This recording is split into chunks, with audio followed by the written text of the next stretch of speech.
দেশে আগুন লাগায়া জনতারে জ্বালায়া পালায়া ছাইরা গেলে ঢাকা গণভবনটা এখন ফাঁকা বুবুরে গণভবনটা এখন ফাঁকা ঠিক না বে ঠিক তুমি অধিকারের বললে কথা বলেছিলে রাজাকার দেশবাসী বুঝে গেল তুমি বড় স্বৈরাচার ওরে অধিকারের বললে কথা বলেছিলে রাজাকার দেশবাসী বুঝে গেল তুমি বড় স্বৈরাচার ও তোমার নেই তো শরম লাজ তুমি বড়ই নাটকবাজ ঠিক কিনা বলে ও তোমার নেই তো শরম লাজ তুমি বড়ই নাটকবাজ কাউয়া ডাকে নায়ার কাহকা গণভবনটা এখন ফাঁকা বুবুরে গণভবনটা এখন ফাঁকা ঠিক না বে ঠিক ওরে খেলা হবে শামীম তো আর বলে না সংসদে মমতাজের বুকটা এখন ফাটে না ওরে খেলা হবে শামীম তো আর বলে না সংসদে মমতাজের বুকটা এখন ফাটে না পলকের ঝলক তো আর নাই বুবুর টাকলা মুরাদ নাই ঠিক কিনা বলে পলকের ঝলক তো আর নাই বুবুর টাকলা মুরাদ নাই দিল্লিতে মামু বাড়ি একা গণভবনটা এখন ফাঁকা বুবুরে গণভবনটা এখন ফাঁকা ঠিক কিনা বলে আল্লাহ বললেন ওয়ালা তাহসাবান্নাল্লাহা গাফিলান আম্মা ইয়ামালুজ জালিমুন জালেমরা যা করছে আল্লাহ সে ব্যাপারে গাফিল নন আল্লাহ উদাসীন নন আল্লাহ যখন জালেমদেরকে ধরেন দুনিয়া থেকে বেইজ্জতি করে বিদায় করেন ঠিক কিনা বলে ফেরাউনকে আল্লাহ বেইজ্জত করেছেন ফেরাউনের নীতি যারা অবলম্বন করবে যারা মানুষের উপর জুলুম করবে অত্যাচার করবে নির্যাতন করবে তাদেরকেও বেইজ্জতি করে লাঞ্ছিত করে দুনিয়া থেকে বিদায় করবেন কে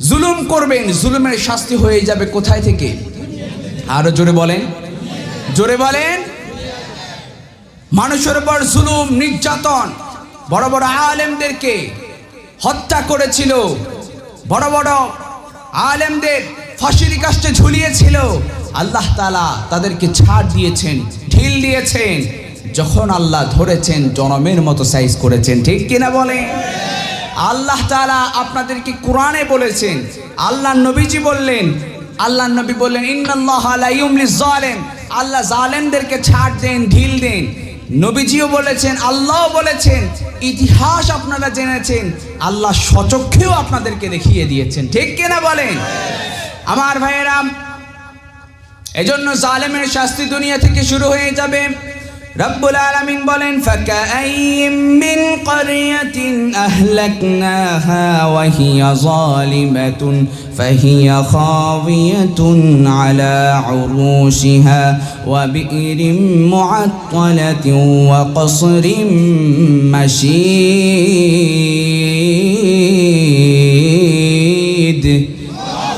আস্তে বলবেন না জোরে পড়েন আল্লাহু আকবার আল্লাহ বললেন কত জনপদ আমি ধ্বংস করে দিয়েছি কত জনপদ আমি ধ্বংস করে দিয়েছি কত জনপদ ধ্বংসস্তূপে পরিণত হয়েছে কত সুদৃঢ় প্রাসাদ আমি রব ধ্বংস করে দিয়েছি বলেন তো সব ক্ষমতার মালিক যিনি তিনি কে আসতে বলবেন না জোরে বলেন তিনি কে আবার আল্লাহ কোরআনে কারীমে জানিয়ে দিয়েছেন ফাকুল্লান আখাযনা বিযামবিহি ফামিনহুম মান আরসালনা আলাইহি হাসিবা ومنهم من أخذته الصيحة ومنهم من خسفنا به الأرض ومنهم من أغرقنا وما كان الله ليظلمهم ولكن كانوا أنفسهم يظلمون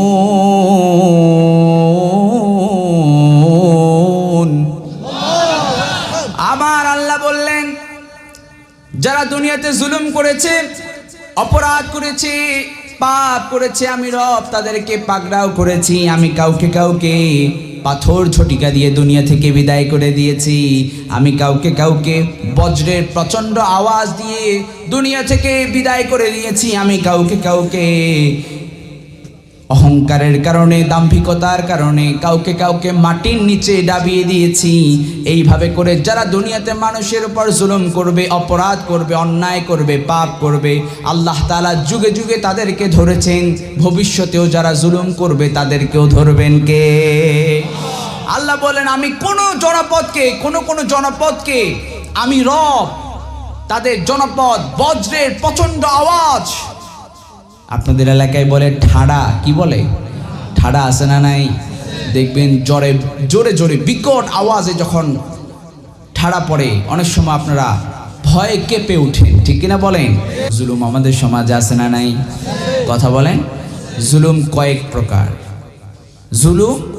প্রকার। নিজের উপরে জুলুম কি? নিজের উপরে জুলুম হচ্ছে আপনি যখন অপরাধ করেন, পাপ করেন, তখন আপনি আপনার নিজের উপরে জুলুম করেন। এরপরে মানুষের উপরে জুলুম আছে না নাই? আপনাদের এলাকায় নাই? সব কি জান্নাত থেকে পালাই আসছে নাকি? জুলুম আমাদের সমাজে অনেক বেশি। বাজার থেকে আপনি, ডাক বাংলা থেকে আপনি বাসায় আসলেন, বাড়িতে আসার পরে রিক্সাওয়ালা 20 টাকা ভাড়া চেয়েছে, আপনি দিলেন 15 টাকা। দেওয়ার পরে আপনাকে বলল যে ভাই আমাকে 20 টাকা ভাড়া দিতে হবে। 20 টাকা ভাড়া তো দিলই না, সাথে একটা চড় মেরে দিল। এই ধরনের লোক আপনাদের এলাকায় একজনও নাই। কি বলেন? আমি বাঁচাই দেওয়ার চেষ্টা করছি। ওই রিক্সাওয়ালা যদি কাফের হয়, ওই রিক্সাওয়ালা যদি অমুসলিম হয়, ওই রিক্সাওয়ালা যদি বৌদ্ধ হয়, খ্রিস্টান হয়, যেই ধর্মের হোক না কেন, আপনি তার উপর জুলুম করেছেন। আল্লাহ রাব্বুল আলামিন বললেন, ইয়া ইবাদি, ও আমার গোলামেরা, ইন্নী হারামতু যুলমা আলা নাফসি ওয়া জাআলতুহু বাইনাকুম মুহাররামান ফালা তাযালামু। ও আমার গোলামেরা, আমি আমার নিজের জন্য জুলুমকে হারাম করলাম, আমার বান্দাদের জন্য জুলুমকে হারাম করে দিয়েছেন যিনি, তিনি কে? আল্লাহর হাবিব সাল্লাল্লাহু আলাইহি ওয়াসাল্লাম বলেন, ইত্তাকি দাওয়াতাল মাজলুম ফাইন্নাহা লাইসা বাইনাহা ওয়া বাইনাল্লাহি হিজাব। আল্লাহ নবী বললেন, তোমরা মাজলুমের বদদুয়া থেকে বেঁচে থেকো, কেননা মাজলুমের বদদুয়া আর আল্লাহর মাঝে কোনো পর্দা থাকে না। মাজলুম দোয়া করতে দেরি হয়, আল্লাহর আরশে পৌঁছাতে দেরি হয় না। আল্লাহু আকবার। এজন্য কারো উপর জুলুম করা যাবে না, কারো উপর অবিচার করা যাবে না, কারো উপর অত্যাচার করা যাবে, কারণ জুলুমের শাস্তি আল্লাহ তাআলা দুনিয়া থেকেই শুরু করে দেন। আল্লাহ বললেন, ওয়ালা তাহসাবান্নাল্লাহা গাফিলান আম্মা ইয়ামালুজ যালিমুন ইন্নামা ইউআখিরুহুম লিয়াউমিন তাশখাসু ফীহিল আবসার। পড়েন আল্লাহু আকবার। রব্বুল আলামিন বললেন, ওয়ালা তাহসাবান্নাল্লাহা গাফিলান, আল্লাহ তাআলা গাফিল নন, আল্লাহ উদাসীন নন, আম্মা ইয়ামালুজ জালিমুন, দুনিয়াতে যারা মানুষের উপর জুলুম করে, জালেমরা যা করছে সে ব্যাপারে আল্লাহ তাআলা গাফিল নন, সে ব্যাপারে আল্লাহ তাআলা উদাসীন নন। আল্লাহ তাআলা জালেমদেরকে ছাড় দিচ্ছেন, জালেমদেরকে আল্লাহ তাআলা ঢিল দিচ্ছেন। যখন আল্লাহ জালেমদেরকে ধরবেন, জনমের মতো ধরবেন, ঠিক কিনা বলেন? আল্লাহ হাবিব সাল্লাল্লাহু আলাইহি ওয়াসাল্লাম বললেন, আল্লাহ নবীজি বললেন, ইন্নাল্লাহা লা ইউমলিজ জালিম, নিশ্চয়ই আল্লাহ তাআলা জালেমদেরকে ছাড় দেন, জালেমদেরকে আল্লাহ তাআলা ঢিল দেন, জালেমদেরকে আল্লাহ তাআলা সুযোগ দেন। কিন্তু আল্লাহ তাআলা যখন জালেমদেরকে ধরেন, ফাইদা আখাযাহু লাম ইউফলিতহু, যখন আল্লাহ জালেমদেরকে ধরেন তখন জনমের মতো ধরেন, এমন ধরা ধরেন বাঁচার আর কোনো উপায়, কথা বলেন, উপায় আছে? ফেরাউনকে আল্লাহ তাআলা ধরেছেন, ফেরাউনকে আল্লাহ যখন ধরলেন, ফেরাউনকে পানিতে চুবাইয়া দুনিয়া থেকে বেইজ্জতি করে, লাঞ্ছিত করে বিদায় করে দিয়েছেন কে? ফেরাউনের নীতি যারা দুনিয়াতে অবলম্বন করবে তাদেরকেও ফেরাউনের মতো দুনিয়া থেকে বেইজ্জতি করে, লাঞ্ছিত করে বিদায় করতে পারেন কে? নমরুদকে আল্লাহ তাআলা ল্যাংড়া মশা দিয়ে দুনিয়া থেকে বিদায় করে দিয়েছেন। ফেরাউন নমরুদের নীতি যারা দুনিয়াতে অবলম্বন করবে, আল্লাহ তাআলা তাদেরকেও শাস্তিটা দুনিয়া থেকেই দেওয়া শুরু করবেন। তাদের শাস্তি আখিরাতে তো আছেই, আখিরাতে তাদের শাস্তি আছে, কিন্তু শাস্তিটা শুরু হয়ে যায় দুনিয়া থেকে। আল্লাহু আকবার। ফেরাউনের নীতি যারা দুনিয়াতে অবলম্বন করবে তাদেরকেও আল্লাহ দুনিয়া থেকে শাস্তি দিবেন, এই ঘোষণাটা দিয়েছেন কে? আরো জোরে বলেন। এটা কি মোল্লার কথা? কথাটা বলেছেন কে? আল্লাহ তাআলা এই কথা কোরআনে কারীমে বলেছেন, আল্লাহ নবীও বলেছেন, আপনারা ইতিহাস জেনেছেন, আবার আপনাদেরকে আল্লাহ তাআলা স্বচক্ষেও দেখিয়ে দিয়েছে। ঠিক কিনা বলে?